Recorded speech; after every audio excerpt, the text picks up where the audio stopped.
Hello. So today I'm going to talk about briefly just some of the features of this DDM4000 Behringer mixer, which will be for sale on eBay tomorrow. Um, just to show you that everything is working as it should be with it. Here is the New Scientist. Today is the 16th of March. There is the New Scientist magazine from last week. Um, this is a DDM4000 Behringer's mixer for sale. It's actually a really good mixer. There's actually some features of it. I sold off some records to Vinyl Pimp in London, and I bought a Pioneer mixer, which I'm enjoying using. But there are actually some features in this mixer that I miss. It's actually quite good. So today I'm just going to walk through some bits and pieces just to demonstrate that everything's working all right. It's very hard to film and mix with one hand, so I'm probably not going to try and mix any records together. So apologies in advance for any train crashes or that don't sound very nice. So the way I've got this mixer set up at the moment is you can see here I've got a CDJ, an 850 on the left hand side with a vinyl deck, and then I've got a vinyl deck on the right hand side with the second CDJ 850 over there. I've got four channels set up, and the great thing about this is you've got channel 1, channel 2, channel 3, and channel 4, and you can see there's actually options to switch between phono and a line on each individual channel. So that means in theory you could actually have 8 different devices set up into the mixer if you like. So it's kind of almost acts as if you have active speakers. I've got these as active speakers with the XLR cables at the back of this mixer hooked directly into the speakers. So I sold off my amplifier. I had a Cambridge audio amplifier in here for listening to records and CDs and stuff. I just got rid of it because I just didn't need it anymore. Everything was just going through the mixer. But yeah, I mean, say for example here, I've got an aux cable hooked up into channel 2. So if I ever want to switch between, if I've got like a phone or an MP3 player or something, you just press one of these buttons here at the top and it switches between line and the phono signal. It's got two, I mean, these Pioneer vinyl decks, they've actually got a line out, so you don't actually need to connect the grounding strap onto the back of them. They just have a left and right RCA output. But there are grounding terminals at the back. There they are. Yeah, there are grounding terminals. Sorry, there's one of them there. Sorry, it's very hard to do this with one hand. But there's a grounding terminal right here. If you have like a Technics deck with an RCA and those little horseshoe shaped grounding terminals. This is the DDM4000.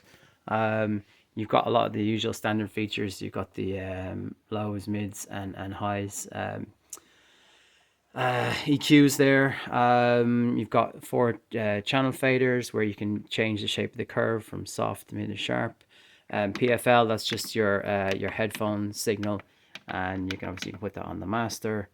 The headphone output is here, and then this goes between the master output and the headphone signal.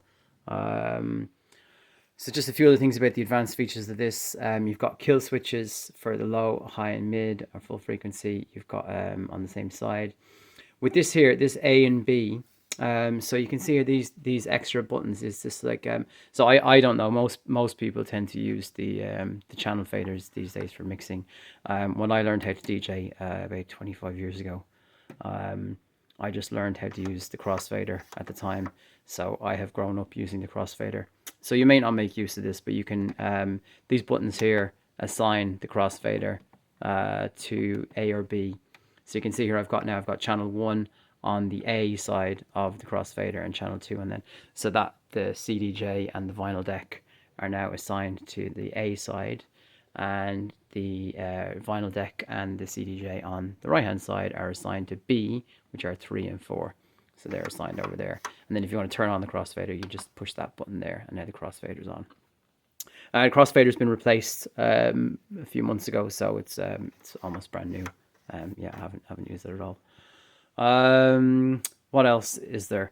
So you can see here there's actually 2 microphone inputs on the back. I don't know if that you'll be able to see that, but there are 2 XLR inputs in there for microphones, which is really good. I used to use this for the radio show. So you can see there I've got a gooseneck. If you ever want to record any radio shows and you've got yourself an XLR microphone, it can just go straight into the mixer. So yeah, you've got a few different options. You've obviously got the EQ for the mic, which is great, low, mid, and high. The mic setup, I'll come to that in a minute. You've got a few options, talk over, on, off, just to switch over for the mic. This is a little sampler unit here. I haven't tended to use that much, to be honest with you, in the past. But if you've got something like, say, ambience or kind of noise from a vinyl deck, you can kind of play that and loop it. And there's different options about where you want to record, how long you want to record the track, what channel you're recording it from, and the sample length. I think it's like, I'm not sure if that's seconds or bars. I think it's bars. But yeah, you can just record in. There's all of this is in the manual. And then once you've got your sample recorded, then you can press the play button here, and this will assign it to one of the sides on the crossfader. So let's say you're on this side on the crossfader. If you record a sample into the A bank, or for say from channel 1, and if you've got channel 1 assigned as your A bank, and what you can do is you can also assign the crossfader then, so you can actually just move the crossfader over into the middle. If you've got like an ambient or like kind of a white noise sample saved in the sample bank, you can play side B, and then side A kind of that will add in some extra ambient effects. Another thing which I found really useful on this mixer, which most mixers don't have, which is a shame, is the ability to tailor the shape of the curve of the crossfader. And again, if you're not using the crossfader, this won't matter at all to you, but I quite like this a lot. So you've got like the X shape, or the table, which you know, that will bring in, if you're fading, the table shape will bring in A and B quite quickly, and then the cross shape, and you've got the high table, as I call it, or the mid table. But yeah, depending on the style of the record coming in, whether it was quite full or quite empty, I would find myself just making slight adjustments with the shape of the crossfade as I was doing the mixes. So I really like that. I think it's a lovely feature, and I'm amazed that more mixers don't have it. Mostly you just have the X in the table, and then the midway point as well. Don't really know. I mean, like the other stuff that's there, like the punch and the reverse tap and so on. I'm not really sure why you'd want to do that, but if you were like, rather than kind of, if you were on the A and you wanted to just tap to the B for a second, rather than doing that with the crossfader, you can just do a quick reverse tap like with that. It just flips it around in a second, and then reverse hold, obviously that just flips around A and B immediately, and then you can unhold it again. Not sure why you'd want to be doing that in if you were DJing, but it's up to you.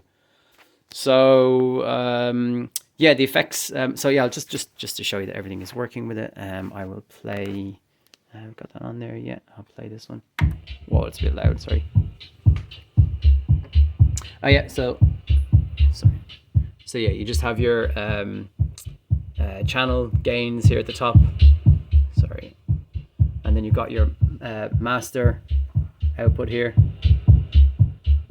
and then you've also got balance, master balance, which again, I found that a lot of mixers don't have a master balance.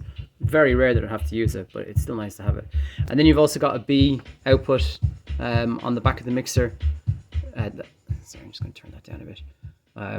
That's another great thing about this mixer, actually, is that there's a booth output on the back, and there's also you've also got XLR outs and an RCA out from this output, so you can actually connect up there's quite a lot of outputs on the back of the mixer, so you can connect up quite a few different things too. So if you want to monitor like in a booth, it's quite good for that. But yeah, the FX unit, I could just talk about that very briefly. The main thing that I use that for, I mean, I did occasionally use tools like the flanger or reverb or echo, that sort of thing. Admittedly, when I was using this to learn or relearn how to DJ again, and it's probably a bad habit to get into, is that using the beat counter for the vinyl decks. The beat counter on this is pretty accurate. So yeah, admittedly, I tended to use that quite a lot.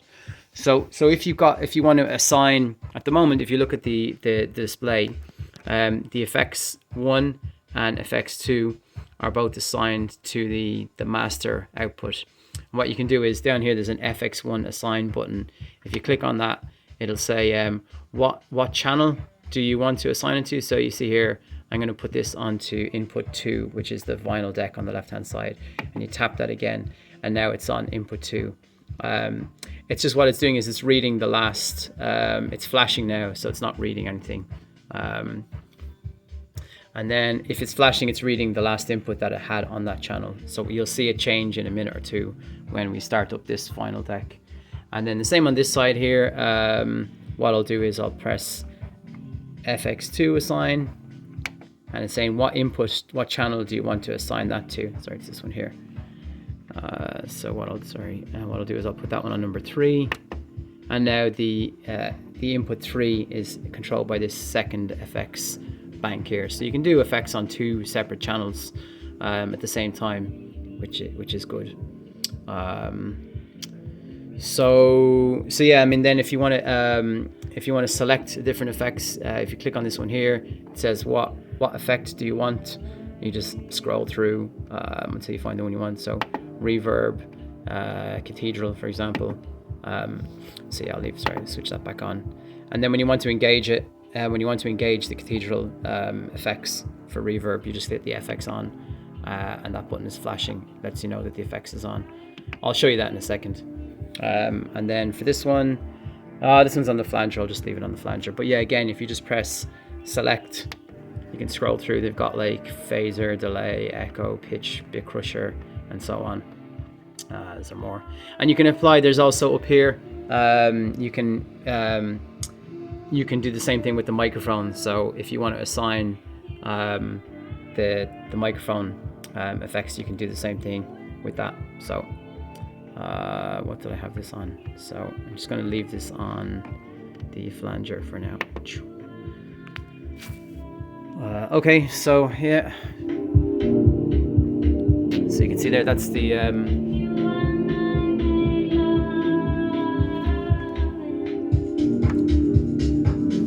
so what I'll do is I will start up this deck here. What I'll do is I'll start up the vinyl deck, and you'll see the BPM counter for that change.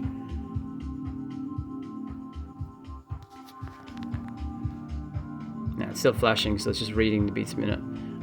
So there you go. So you can see, I think actually the beat counter is wrong. Normally the beat counter on the CDJ is all right, but that's not accurate. Obviously, it's not 185 beats per minute. But there you can see now it's 118, 119.0 on the vinyl deck. What I'll do is I'll just run that over. It's actually going to be quite loud, sorry.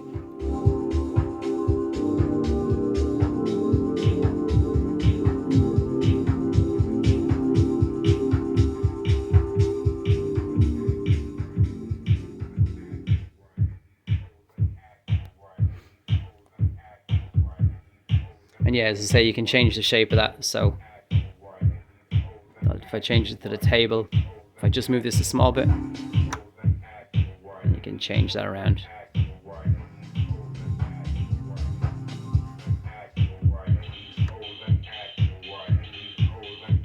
So there you can hear the difference in the shape of the crossfade there. And again, yeah, just to show you that all the faders are smooth. Sorry, that's the wrong one. This one there.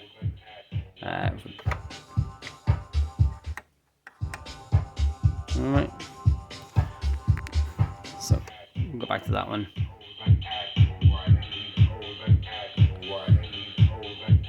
So yeah, then you've got the EQ on each channel. Bass off, hi-hats off, mid-range off, And then you got kill switches here as well. Nice.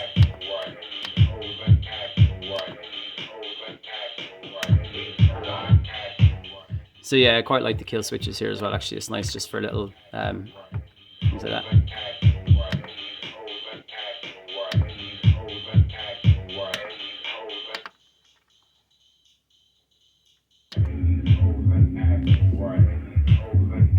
Anyway, you get the idea. Yeah, so I'll start up the vinyl deck on this side. Now, as I say, this is just going to be a bit messy because it's really hard to do this with one hand.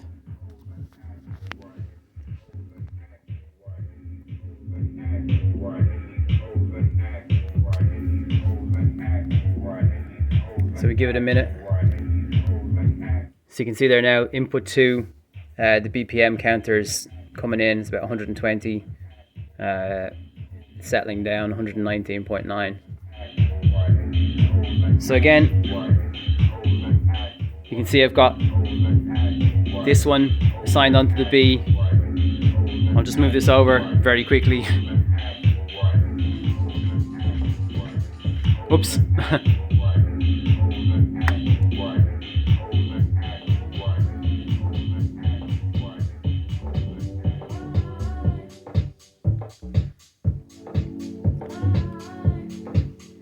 So yeah, obviously if you've got 4 decks, if you've got 4 decks and you haven't pressed pause on the CDJ, you have to make sure that if you're using the crossfader, you want to make sure that your sliders are up and down. Okay. Here we go.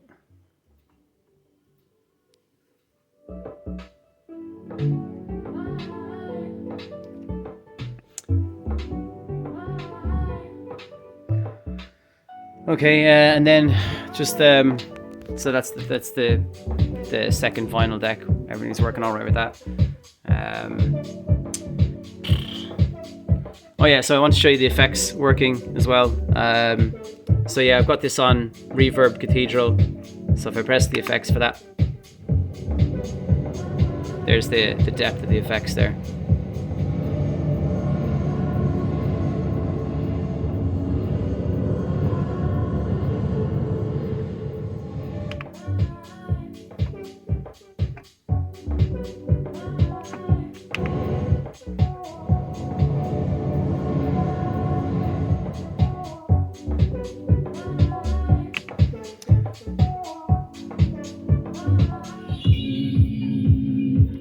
And then if we put the flanger on, the flanger is still set on this one, so you just hear the flanger.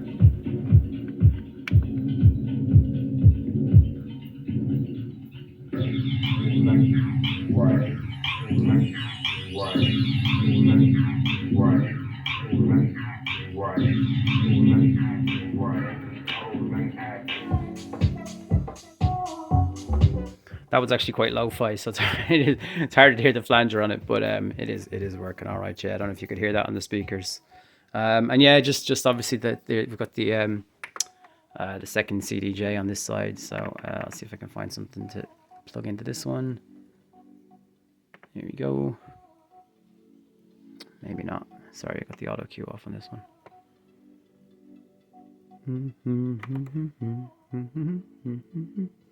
All right, here we go.